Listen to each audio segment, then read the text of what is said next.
finalizar essa mesa falando sobre outro assunto interessante, um uso não muito familiar das hastes intramedulares, que é na fratura periplaca no fêmur.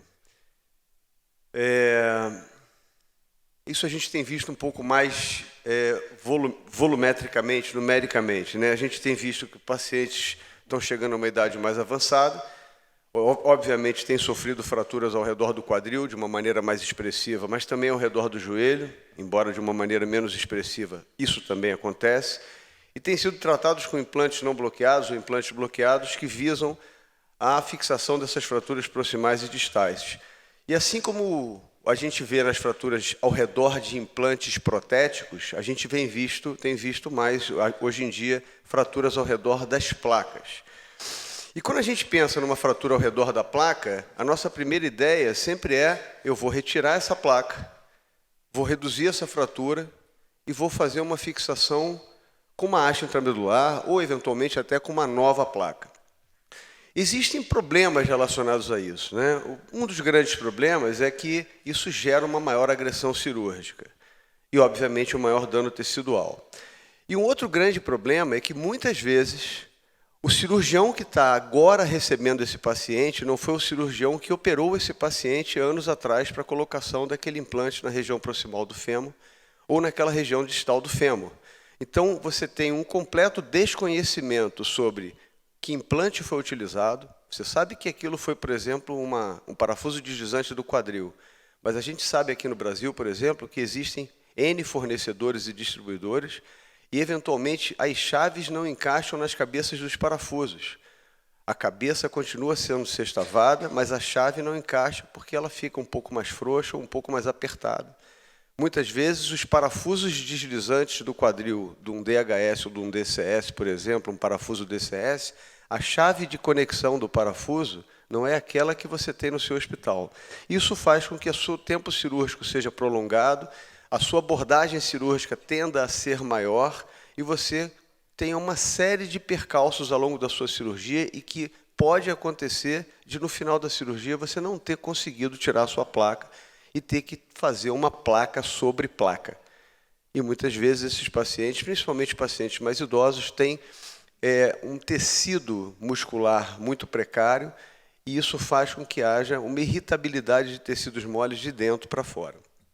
Uma solução elegante e bastante interessante é fazer a fixação com uma haste intramedular sob uma placa, que a gente chama de nailing underplating. Então, eu vou apresentar para vocês como a gente faz isso, e a gente tem feito isso com uma certa regularidade. Primeiro, a gente tem que escolher o paciente, né? Primeiro pré-requisito é que o canal medular comporte uma haste. Isso hoje ficou um pouco mais fácil, porque existem algumas empresas que têm fresas que começam a partir de 5 milímetros.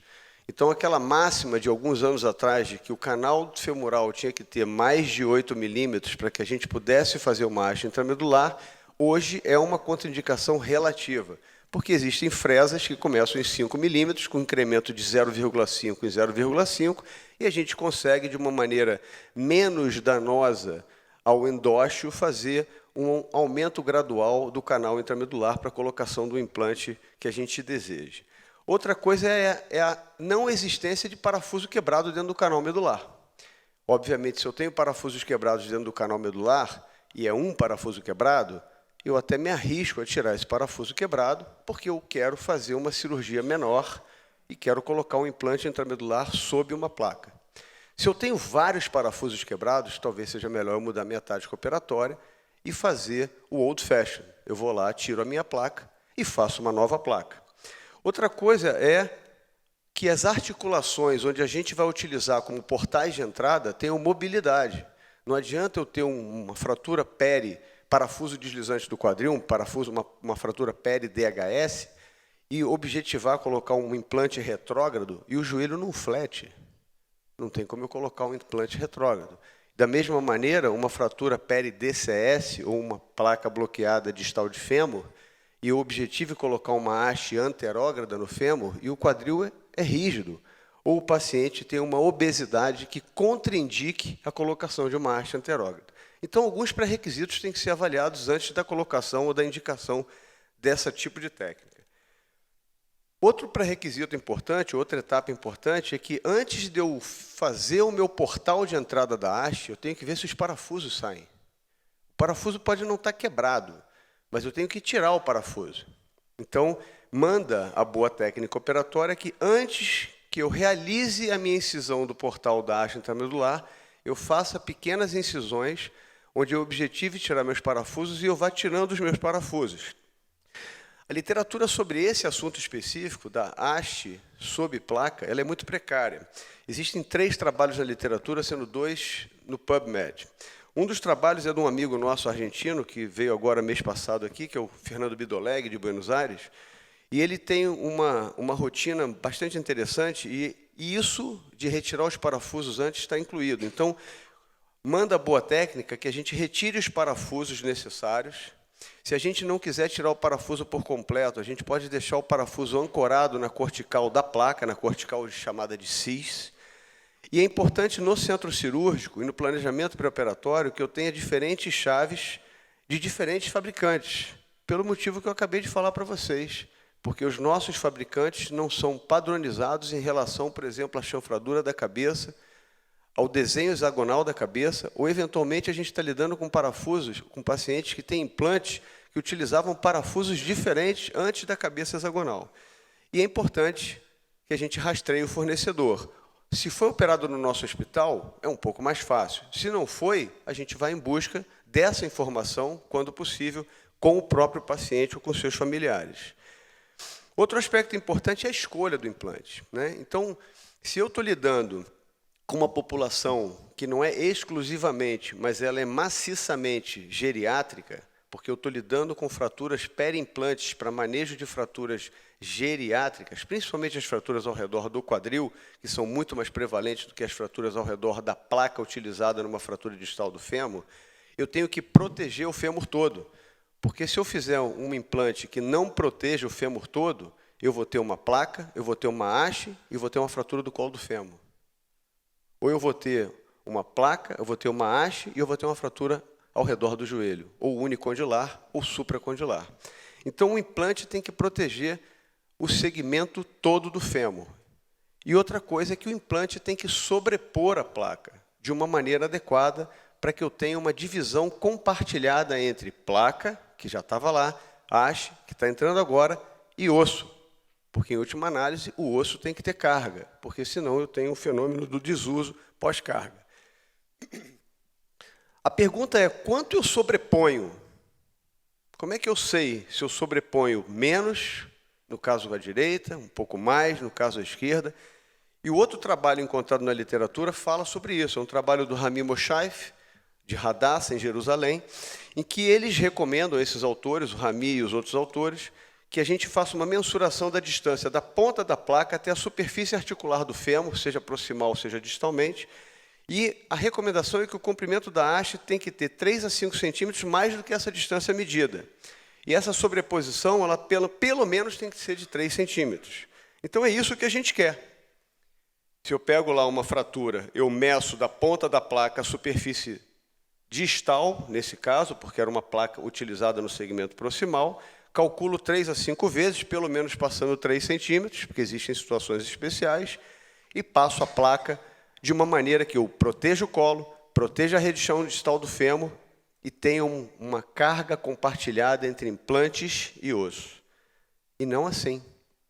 Por que o assim é errado? Ou assim, melhor do que errado, é não recomendado? Porque eu tenho uma macromobilidade na interface de sobreposição entre placa e haste, e isso faz com que haja uma instabilidade inerente no foco de fratura, e vejam vocês, com 3 meses, uma fratura simples distal do fêmur, sem qualquer visualização do calo ósseo, onde a gente objetiva uma estabilidade relativa com formação de calo. Existem situações especiais em que eu não consigo fazer esse cálculo. Então, o que eu vou? Eu vou para outra regra. Eu passo pelo menos 3 centímetros. Pelo menos 3 centímetros eu vou passar, como no exemplo à direita. Eu não tenho como fazer 3 a 5 vezes a distância da ponta da placa à superfície articular, porque a placa é lá em cima e a fratura foi lá embaixo. então pelo menos 3 centímetros eu vou passar. E o quarto aspecto importante é o bloqueio da haste. E aí a gente vai para o terceiro trabalho achado na literatura. E pelo menos um dos parafusos de bloqueio da haste tem que coincidir com um dos parafusos da placa.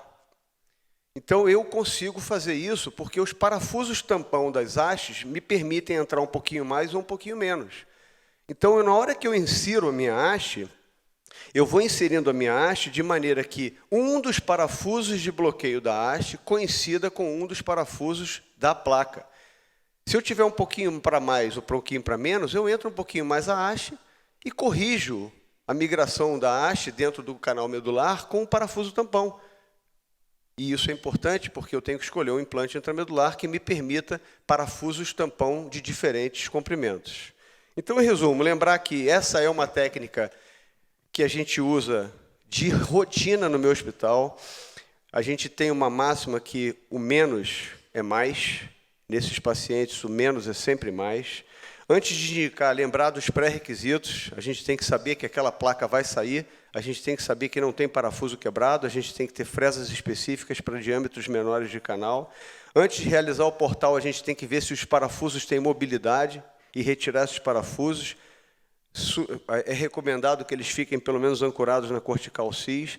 O comprimento da haste tem que respeitar essas distâncias, ou pelo menos ele sobrepor 3 centímetros, como eu mostrei para vocês, e tentar sempre interferir um dos parafusos da placa com um dos parafusos da haste, porque você faz uma conexão entre implantes e isso faz com que haja uma maior fixação desses implantes e uma maior divisão de cargas deles com o osso. Muito obrigado pela atenção.